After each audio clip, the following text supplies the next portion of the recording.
미셸 박스틸 의원, 저희 미주 한인으로서는 최초의 여성 연방 하원 의원으로 이제 이름이 기록이 되어져 있죠.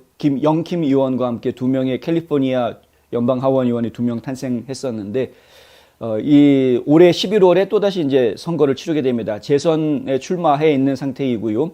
상대방 민주당 쪽 상대방 후보로 나서고 있는 제이 첸 후보, 바로 이 사람인데, 이 제이 첸 후보가 지금 인도 말처럼 보이죠. 이제 그 회교도 회당인 것 같습니다. 그런데 이곳에서 이제 연설을 하면서 지난주에 있었던 일인데요. 미첼 박 의원의 영어 실력을 가지고 지금 문제를 삼은 그런 이야기가 지금 나와 있습니다. 말을 알아듣기가 너무 힘들어서 이걸 알아들으려면은 통역사가 좀 필요한 그런 상황이다. 이런 말을 한 것이죠. 그 안에 있던 다른 사람들 다 웃었습니다. 이 안에 있던 사람들도 거의 대부분 인도 쪽 사람들일 텐데 약간 다 웃었다라는 이야기가 나왔고요. 그렇게 하니까 이 지금 첸 후보가 그 자리에서 하는 이야기가, 그녀가 더 말을 할수록 우리에게 더 좋다. 영어를 잘 못하기 때문에, 액센트가 강한 영어를 하기 때문에 그런 액센트가 강한 영어를 하면 할수록 우리한테는 유리하다. 뭐 이런 이야기를 한 것이죠. 명백한 인종차별적인 발언입니다. 굉장히 공격성이 강한. 그래서 미셸 박 의원 쪽 선거 캠프에서는 이것에 대해서 사과하라라고 사과를 요구하는 그런 메시지를 내놓았습니다. 그 명색이 이민자들을 위해서 이야기한다라고 하는 그런 정치적인 프레임을 가지고 있는 민주당에서 이런 식의 발언을 한다라는 것은 매우 부적절하고 불합리한 그런 상황이다라는 것이죠. 영어를 꼭 잘해야지만, 원어민처럼 영어를 해야지만, 그래야지만 정치를 할 수 있는 것이라면, 그러면은 차라리 길가에 나앉아 있는 홈리스 거지들한테 정치를 시키는 것이 맞지 않겠느냐. 저희는 이제 그렇게 생각합니다. 그들은 꿈도 영어로 꾸는데, 꿈도 영어로 꾸는 우리 홈리스들한테 이 나라 정치를 맡기는 것이 어떻겠느냐. 영어 잘하니까 아마 첸보다 더 잘하지 않겠습니까? 그런데 영어를 잘한다 못한다가 중요한 것이 아니라 정치인들한테 가장 중요한 것은 이 나라를 얼마나 사랑하느냐, 이 나라 국민들을 위해서 얼마나 봉사할 마음이 있느냐, 정신 상태가 더 중요한 것이죠. 영어 잘한다 못한다 가지고 이야기할 것이 아니었다. 그렇게 영어 잘하는 게 자랑하고 싶었으면 차라리 방송국에 취직해서 앵커가 되는 것이 더 성공적인 길이었을 텐데 왜 정치를 한다고 나왔는지 모르겠다. 이런 이야기를 저희가 할 수밖에 없는 거죠. 인종차별적인 발언은 국가 국민들을 분열시키는 절대 해악인 발언입니다. 이러한 발언들을 하는 것 자체가 용납되어서는 안 되는 것이 미국의 사회입니다. 과거 공화당이 이 나라를 강하게 이끌었던 시절, 공산주의와 맞싸워서 공산주의의 패망, 몰락을 보았던, 구소련이 붕괴하는 모습을 보았던 시절에는 미국을 용광로로 이야기했었습니다. 모든 출신의 이민자들이 다 모여서 다 같이 하나로 녹아들어 미국이라는 정체성, 미국인이라는 정체성으로 녹아들 수 있는 그런 미국의 정신을 이야기했던 시절이었습니다. 그 이후에 빌 클린턴 대통령이 집권을 하면서 민주당이 이 나라를 이끌어가는 시절로 접어든 뒤에 다양성이라는 이야기들을 강하게 내세우기 시작했습니다. 그때 나왔던 이야기가 샐러드볼 이론이었습니다. 서로 다른 다양한 문화적인 배경을 가지고 이 나라에 와서 살고 있는 우리들이 서로의 각자의 다른 특색들을 충분히 발휘하면서 그러면서 다양하게 하나로 어우러질 수 있다. 하나의 샐러드볼과 같은 그런 나라가 될 수 있다. 여기에도 결국은 초점은 조화였습니다. 멜팅 팟으로 이야기하던, 용광로로 이야기를 하던, 아니면 샐러드볼로 이야기하던 미국의 가치는 조화입니다. 하나가 된다라는 통합과 조화의 정신이 지금 미국을 지금까지 지탱해 왔던 정신입니다. 그런데 우리가 최근에 몇 년 사이에 굉장히 분열적인 모습들을 보고 있습니다. 비판적 인종 이론이니 어쩌냐면서 이런 말도 안 되는 개소리들을 하기 시작하고 사람들이 그것이 당연한 것처럼 마치 똑똑한 사람들이나 그런 말을 할 수 있는 것처럼 헛소리들을 하더니만 이제는 아예 대놓고 민주당에 출마한 후보라는 사람이 인종차별적인 발언을 하고 있는 이런 상황을 제가 지금 보고 있다. 분개하지 않을 수 없는 그런 상황인 것이죠. 케빈 메카시 공화당 원내대표는 스틸에 대한 그의 인종차별적 공격을 비추어 볼 때 첸을 레드 투 블루 프로그램에서 빼내야 된다. 민주당에서 추진하고 있는 프로그램이다. 레드 투 블루, 빨간색을 파란색으로 뒤바꿔라라는 거죠. 이게 이제 민주당 쪽에서 지금 공화당 의원이 차지하고 있는 의석을 민주당이 뺏을 수 있는 가능성이 있는 지역구에 집중 투자하겠다라는 프로그램인데, 이 프로그램에서 첸 빼야 된다, 이런 사람을 갖다가 지금 민주당에서 밀어준다라는 거는 민주당 너희 얼굴에다가 지금 먹칠을 하는 거다라는 이야기를 하고 나왔습니다.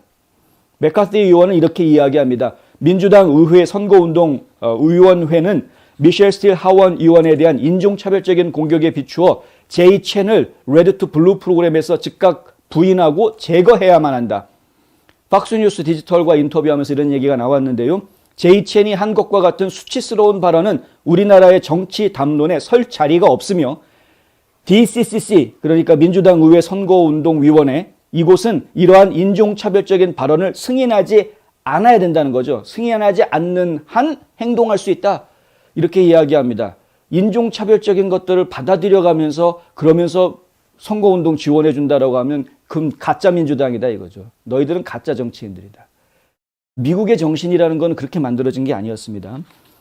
맥카티 의원은 미셸 스틸 의원은 1세대 미국인들에게 영감을 주고 있으며 나는 그녀와 함께 앞으로 수년 동안 국민의 하원에서 일할 수 있기를 기대한다, 이렇게도 이야기했습니다. 이게 지금 굉장히 심각하게 이야기해야 될 부분이라 이거죠. 팍스뉴스는 지금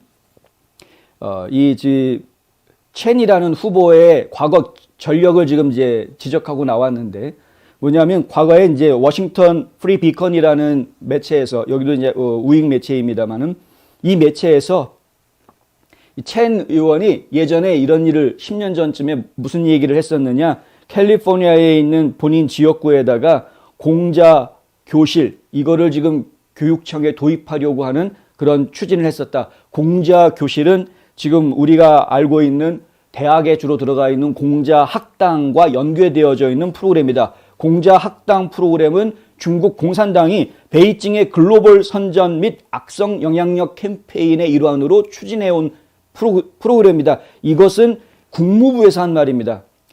미국 연방 국무부에서 2020년에 폼페이오 장관이 한 이야기입니다.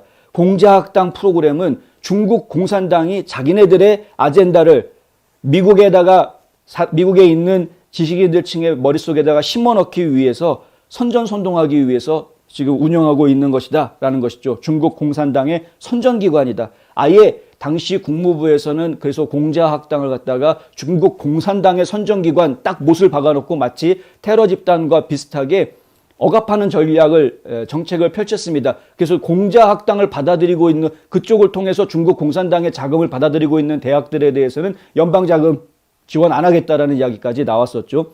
상당히 많은 공자학당들이 당시 문을 닫았었습니다. 트럼프 대통령 시절에 있었던 이야기입니다. 말기에.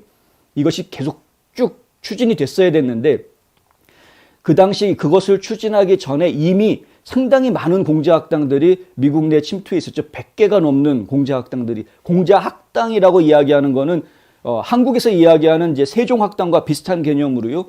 중국의 문화, 언어 이런 것들을 들고 들어와 가지고 교육을 하는데, 교육되는 내용들이 결국은 중국 공산당이 주장하고 있는 그 시각에서 벗어나지를 못합니다. 그것이 이제 문제가 되는 것이죠. 그리고 또 하나 지금 이 첸 의원을 두고 하는 이야기가 뭐냐면, 중국 교실을 갖다가 일반 공립학교, 초중고등학교 안에다가 이런 중국 교실을 갖다가 도입을 할 생각을 하고 있었는데, 이 결국 뭐냐 하면은 중국 문화와 중국 언어를 가르치는 수업을 일반 공립고등학교, 그것도 초중고등학교 안에서 하겠다라는 그런 취지에서 개발된 프로그램입니다. 이것도 역시 중국 공산당에 의해서 뒤에서 조종이 돼서 자금이 지원되는 그런 프로젝트입니다. 그러니까 이 사람들이 가가지고 중국 공산당 교육 방침이라든가 그런 사상들을 우리 어린애들한테 가르칠 수 있도록 하는 그런 프로그램을 도입하자고 막 앞장섰던 인물이 과연 이 나라 미국을 사랑하는 인물이라고 할 수 있느냐 이거죠. 이런 인물이 과연 이 사람한테 영어 발음에 좀 문제가 있다고 그거 가지고 지적할 수 있는 자격이 되는 사람이냐 이겁니다. 아무것도 안 되는 건데.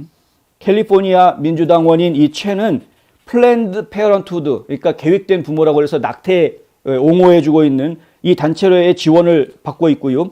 신민주당 활동기금, 그리고 캘리포니아 민주당의 지지를 받고 있는 상태입니다. 그리고 하원의 지금 정보위원회 위원장으로 있는 아담 쉬프, 아주 나쁜 놈이죠. 아담 쉬프는 거짓말을 하면서까지 위증을 해가면서까지 트럼프 대통령을 갖다가 끼워 넣으려고 했던 그런 인물이고요. 그 아담 쉬프, 그 거짓말쟁이가 지금 미국 하원의 정보위원장을 맡고 있는데 그 아담 쉬프 하원 의원의 지지를 받고 있고, 그리고 강한 진보 성향을 보이고 있는 테드 리우, 이것도 캘리포니아의 민주당 연방 하원 의원인데 테드 리우의 지지도 지금 받고 있는, 그러니까 민주당 쪽에서는 아주 적극적인 강한 지지를 받고 있는 인물이다, 이렇게 볼 수 있는 인물입니다. 오렌지 카운티, 지금 이제 미셸 박 의원이 의석을 차지하고 있는 지역이 48선거구인데 이 48선거구가 오렌지 카운티에 있습니다. 한인들 많이 있죠, 그곳에는. 근데 이 오렌지 카운티 하나가 워낙 크기 때문에 그 안에 하원 의원이 여러 명이 나오는데, 이곳이 예전에는 다 빨간색 지역이었습니다. 공화당 텃밭이었던 곳이 2018년에 완전히 파란색으로 다 뒤바뀝니다. 그것을 2020년에 다시 빨간색으로 뒤집어 놓습니다. 그게 영킴 의원하고 미셸 박 의원하고 두 명이 그렇게 해놓은 겁니다. 우리 한인 의원들 두 명만이 파란색에서 빨간색으로 뒤집은 의원들이었고요. 그냥 그 외의 지역은 지금 아직도 파란색으로 남아 있습니다. 캘리포니아 안에서는 집중적인 공격을 받을 수밖에 없는 그런 입지에 있다라고 볼 수 있겠죠. 공화당 입장에서도 이렇게 아주 입지전적인 기록을 가지고 있는 우리 한인 의원들에 대해서는 적극적으로 지금 지지해주는 모습을 보여야 될 것이다. 오죽하면 케빈 맥카티 의원이 이 보도 나오자마자 바로 나와서 반발하고 큰 소리치는 이런 인터뷰를 했겠느냐 하는 것이죠. 이게 지금 중요하게 이슈가 다뤄질 것 같고요. 알려진 바에 의하면은 지금 미셸 박 의원 같은 경우에는 자신의 억양이 전혀 이게 창피하거나 수치스러운 문제가 아니다라는 거죠. 왜냐하면 이것은 결국은 내가 이민 1세대로서 아메리칸 드림을 이루었다라는 상징적으로 보여줄 수 있는 것이기 때문에 그것 때문에 내가 수치스럽게 생각할 필요가 없다 이겁니다. 저도 영어를 잘하는 편은 아닌데요. 제가 영어를 할 때 항상 속에 가지고 있는 생각이 뭐냐면 네 나라 말이니까 네가 알아들어라 였었습니다. 옛날부터. 지금 옛날부터 한국 국적자였을 때부터 네 나라 말이니까 네가 알아들어야지, 그런 거 아닙니까? 당연히 1세대로서 여기서 자라난 3세, 4세 이런 사람들에 비해서는 액센트가 있을 수밖에 없는 것이죠. 그런데 그 액센트가 있다는 것이 결점이냐, 흉이 되느냐? 전혀 그렇지가 않다라는 겁니다. 그 사람이 가지고 있는 생각이 잘못되어 있으면 그거는 흉이 될 수 있죠. 결점이 될 수 있죠.